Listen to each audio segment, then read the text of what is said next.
PPP, Paycheck Protection Program. It's a loan program designed for small businesses. There's been quite a bit of criticism. A lot of that money is not going to mom and pop businesses. The president will be out to speak in just a couple of moments while we wait. Dan Abbas is still with us, and our chief White House correspondent, Caitlin Collins. Caitlin, the president trying to fix a policy failure, if you will, or at least tweak it on what is also going to be a horrific day. We will hit 500,000 American COVID deaths. Yeah, so what you're going to hear from him right now is basically focusing on the economic blowback that we've seen as a result of this pandemic, and that comes just a few hours before we do expect him to mark this death toll that we are now approaching later on today. But focusing on what he's about to say here, this is all going to be about small businesses and what they should expect going forward. And of course, this is this Paycheck Protection Program that you saw implemented under former President Trump. Of course, there were so many questions raised about it because how quickly they were trying to get the money out initially and who it was going to. So every time you've seen them try to restart the program and have a second iteration of it, they're trying to make adjustments every time to make the program better. And so probably what's most notable out of this one and what we heard from the SBA earlier today is that this is really focused on helping those small businesses. So starting on Wednesday, there is going to basically be a 2-week moratorium where only businesses that have 20 or fewer employees can apply for these loans, because there was this concern that they were being shut out in the last time. And so there you see President Biden now. I just had an opportunity to catch up with 2 small business owners I met on the road in the last couple weeks. And the first was a very entrepreneur woman named Pilar Guzman Zavala. And she's from Florida, Miami. And Tim Eichinger, who is in Wisconsin. They have different businesses and live in different places, but both share the same message with me when I spoke to them on the road. And that was American small businesses are hurting badly, and they need help now. And it's in all of our interest to make sure they get the help now. Small businesses are the engines of our economic progress. They're the glue and the heart and soul of our communities, but they're getting crushed. Since the beginning of this pandemic, 400,000 small businesses have closed, 400,000, and millions more are hanging by a thread. It's hurting Black, Latino, and Asian American communities the hardest. Walk down any main street and you see it. Empty storefronts, goodbye signs hanging in the windows. Maybe it's the pizza place you used to take your family to dinner, or the hardware store that always had the tool you needed.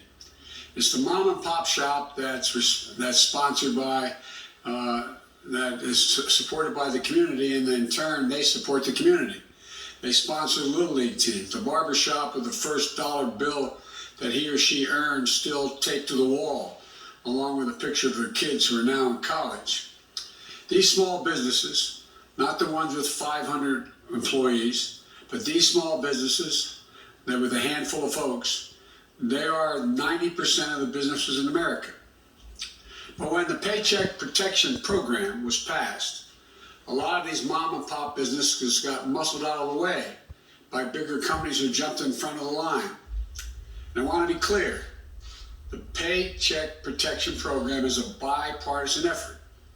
Democrats and Republicans helped pass it, but Democrats and Republicans have also voiced concerns about improving it. With their input, that's what we're doing in our administration, improving it. In the last month, we've increased the share of funding for small businesses with fewer than 10 employees by nearly 60%. For businesses in rural communities, the share of funding is up nearly 30% since we came to office. And the share of funding distributed through banks that traditionally help minority-owned businesses is up more than 40%. And today, I'm announcing additional changes to the PPP program that will make sure we look out for the mom and pop business even more than we already have. As I explained to Pilar and Tim, the 2 small business people I spoke to, on Wednesday, the Small Business Administration is going to establish a 14-day exclusive PPP loan application period for businesses and nonprofits with fewer than 20 employees. People can go out and find how to get a hold of these loans. People can find out more at the SBA.gov. Small Business Administration will also remove barriers that have stopped many businesses from being able to apply for these loans. For example, we're making it so that a student loan default or a non-fraud related criminal record does not prohibit someone from applying for the program.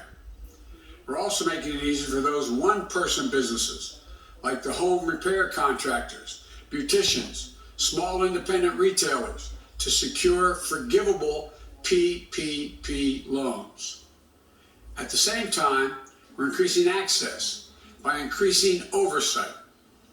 I invite any inspector general in this program with jurisdiction over this program to closely look at these loans and publicly report on any issues they uncover inconsistent with what I'm saying today. We will ensure every dollar is spent well. These changes will bring much needed, long overdue to help to small businesses who really need help staying open, maintaining jobs, and making ends meet. And this is a starting point, not the ending point. We need Congress to pass my American Rescue Plan.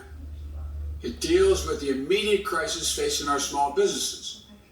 Now, critics say the plan is too big. Well, let me ask them a rhetorical question. What would you have me cut? What would you leave out? The American Rescue Plan targets $50 billion to support the hardest hit small businesses after this program expires at the end of March. Would you not help invest in them? Would you let them continue to go under? Would you leave them out again, like the previous administration did? One of the things I've heard again and again from small business owners like Pilar and Tim is that knowing about support is one thing, gaining access to getting is another. That's why we proposed $175 million to bring community organizations in to serve as navigators who will help them through this process of application. We will also establish a hotline with help available in multiple languages so folks can pick up a phone and get the help they need to stay open and serve their community. Again, the critics, it's too big. Should we stop spending money on them? Do we not want a return on the investment that we make in these businesses to be able to stay open and thrive and pay back?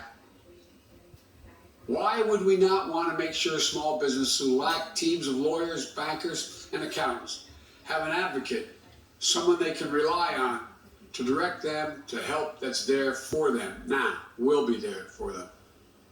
The American Rescue Plan is a rescue plan for America's small businesses and America's mainstream businesses. And we need Congress to pass it right away. I'm grateful to the Senate and the House for moving so quickly. And I want to make it clear I'm prepared to hear ideas about how to make the American Rescue Plan better and cheaper. But we have to make clear who we're helping and who it would hurt. I always try to help people like Tim and Pilar, and all the country's small businesses and families, the workers, the communities that depend on them to survive, recover, and grow.